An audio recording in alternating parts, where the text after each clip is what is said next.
Kenapa gap year? Tentunya karena nggak lolos. Lu ranking satu seangkatan kok gap year sih? Bahkan takut ketemu orang waktu itu. Benar. Kaget. Hai Schoolers. Hai Schoolers. Halo Schoolers. Kenalin, nama aku Selpia Anggraini. Aku biasa dipanggil Selpia. Kenalin, aku Nadela. Biasa dipanggil Tiara. Nama aku Tiara Aprilianti. Asal dari Bandung. Aku lulusan salah satu pondok pesantren. Aku lulusan dari SMA Negeri 1 Margahayu. Aku lulusan SMK Bandung Barat, angkatan 21. Aku seorang gap year angkatan 2021 dan sekarang lagi sibuk persiapan SBMPTN tahun 2022 Atau enggak bantu-bantu orang tua di rumah.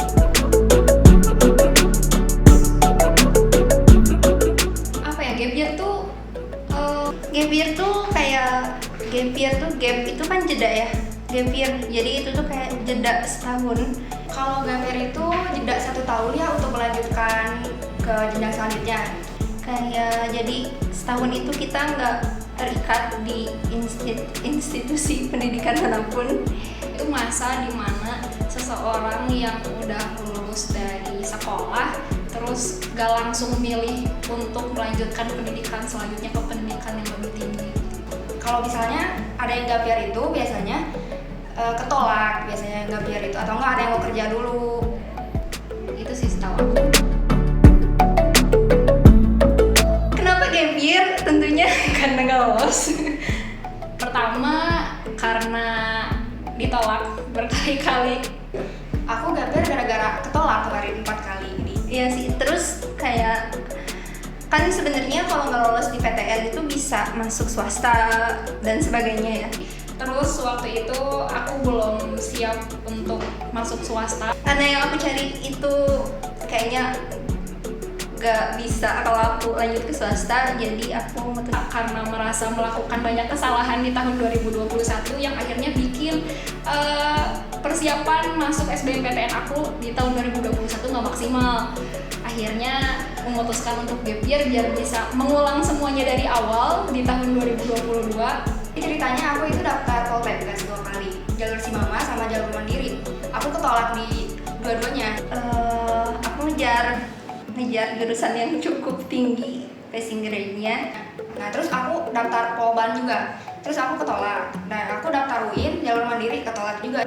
Lucunya tuh gini, aku tuh ternyata tahun 2021 dapat peringkat 1 seangkatan. Dan juga mungkin saat itu awal-awal pandemi juga, terus aku di boarding school, jadi akses kayak bimbel dan sebagainya juga cukup terbatas. Tapi aku buat kesalahan yaitu aku terlalu mengandalkan satu jalur, yaitu jalur SNMPTN.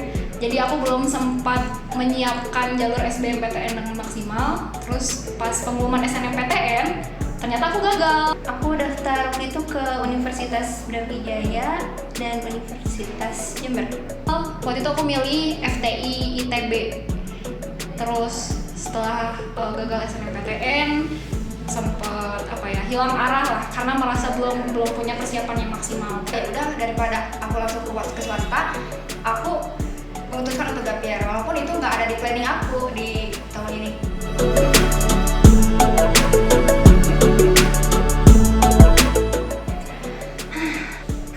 Campur aduk sih. Rasanya pasti minder sih, awal-awal minder. Ya, mungkin kalau kecewa ya wajar lah ya gitu, karena ngerasa berbeda aja sama orang lain. Apalagi pas aku lihat Instagram, orang-orang udah upload Tibon pakai jaket alma mater, sedangkan aku belum. Aku sempat nggak buka IG juga sih atau sosmed gitu, off karena minder. Seneng mungkin ada karena merasa punya waktu banyak buat mengenal diri sendiri, buat mengeksplor hal baru. Sebenarnya pas mutusin buat gap year itu aku masih ada satu tes lagi yang dibatalin karena adanya PPKM. Tapi di satu sisi ya gitu, selalu ada kayak pemikiran-pemikiran negatif yang bikin kayak aduh aku kayaknya tertinggal deh. Karena aku tuh pas sebelum tes dan sebelum mutusin buat milih jurusan ini, aku tahu nih ini tuh cukup tinggi kan si jurusan ini. Jadi dari sebelumnya juga aku udah coba nyiapin mental kalau misalnya gagal, aku jadiin itu ajang aku buat belajar, mempersiapkan diri lagi. Aku kayaknya takut apa sih, aku kayaknya nggak bisa di tahun-tahun depan, aku takut gagal lagi gitu, selalu ada apa ya, ketakutan semacam itu. Capek sih, capek sama pikiran sendiri. Belum lagi kan omongan-omongan dari eksternal yang kadang suka bikin gak enak ke hati. Overthinking tiap malam. Itu sih tantangannya.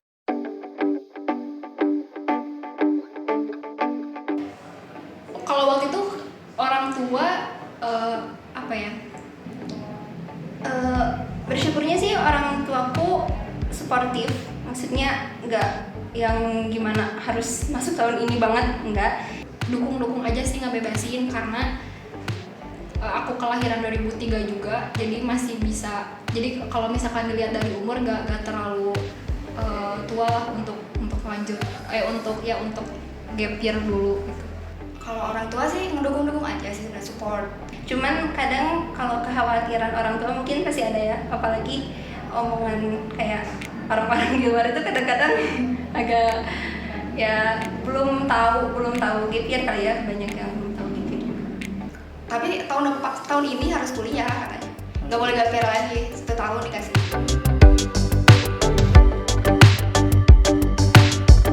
Aku langsung waktu itu nyari ngelamar kerja part time atau enggak ya sesuai jurusan aku, karena aku SMK analis kesehatan kan.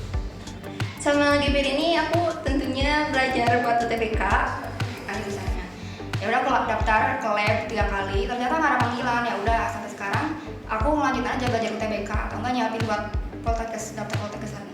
Aku sempat daftar volunteer, tapi memang beberapa kali nggak keterima, dan baru keterima kemarin awal Januari. Atau dengerin podcast di Spotify, di YouTube. tapi juga nyari-nyari pengalaman. Dan sekarang yang lagi nyiapin event aja sih. Oke. Aku kadang share pembahasan soal di Instagram sama di YouTube juga sih.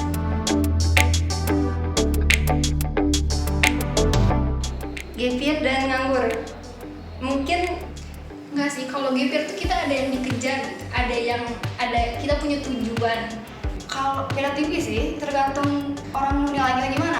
bisa, kalau misalnya kedengaran sekilas mungkin sama ya, cuman kalau nganggur tuh emang kita nggak ada job sama sekali, kita nggak ada kerjaan sama sekali. Tapi kalau gap year tuh ada goals, dan ya itu, jadi diisi dengan berbagai macam kegiatan biar kita tuh bisa mendapatkan tujuan tersebut kalau menurut aku.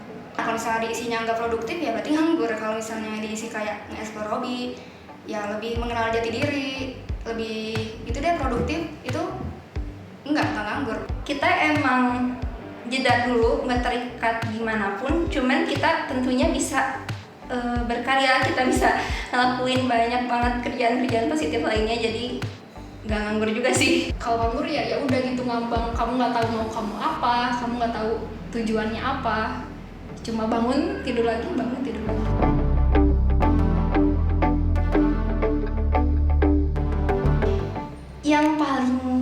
Yang paling utama sih aku ngerasa kayak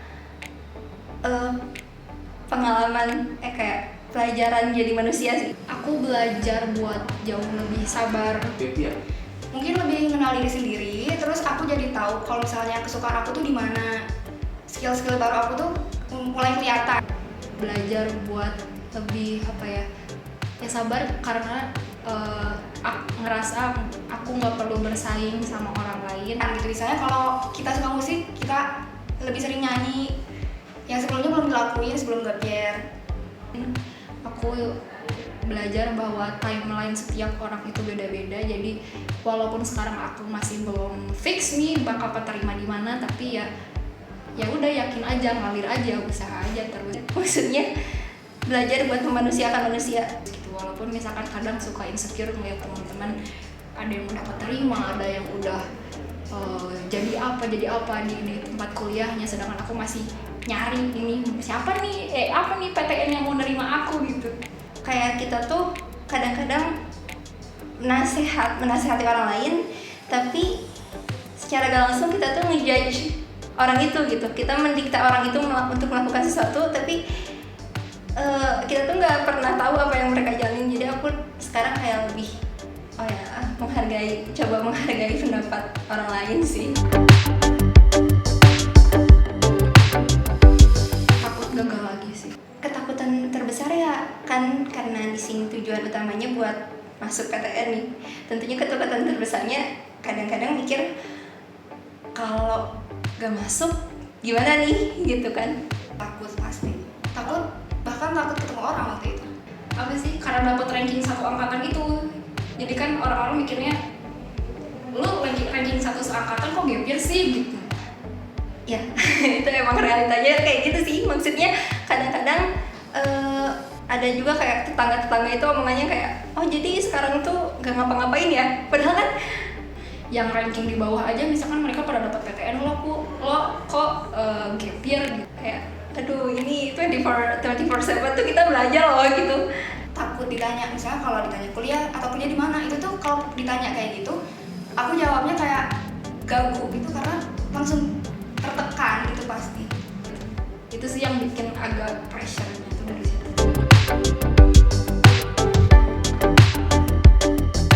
Mungkin lebih ke berdamai sama diri sendiri aja dan ngebatasin interaksi sama orang-orang yang sekiranya bakal ngasih negatif impact ke diri aku. Aku lebih nerima kenyataan aja sih, berdamai sama diri sendiri. Cuma aku dapet kata-kata pas awal gap year tuh yang ngebekas banget sih. Great things takes time. Lebih sering interaksi sama orang-orang. Ya jelasin aja kalau misalnya keadaan kita tuh ya udah gap year gitu. Lebih nerima keadaan kita sendiri. Jadi nggak apa-apa. Hal hebat itu pasti perlu waktu. Semua itu pasti ada prosesnya. Jadi aku kayak udahlah nggak apa-apa, jalanin dulu aja gitu sih. Karena aku nggak bisa ngontrol banyak orang, aku cuma bisa ngontrol diri aku sendiri dan respon diri aku terhadap apa yang mereka bilang. Aku cuma bisa nutup telinga aku, ya udah kayak gitu. Dan banyak-banyakin self love, banyak-banyakin ngepupukin diri sendiri.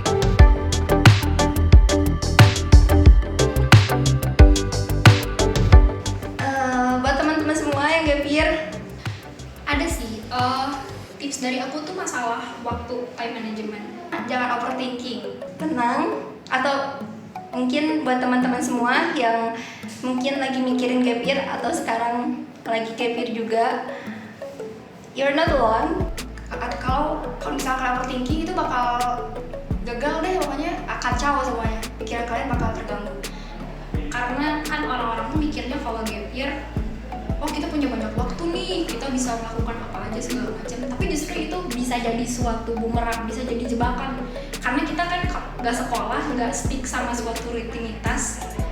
Jadi kadang mikirnya, oh ya udahlah, nanti aja belajarnya masih banyak waktunya, nanti aja deh ditunda aja bulan sekian.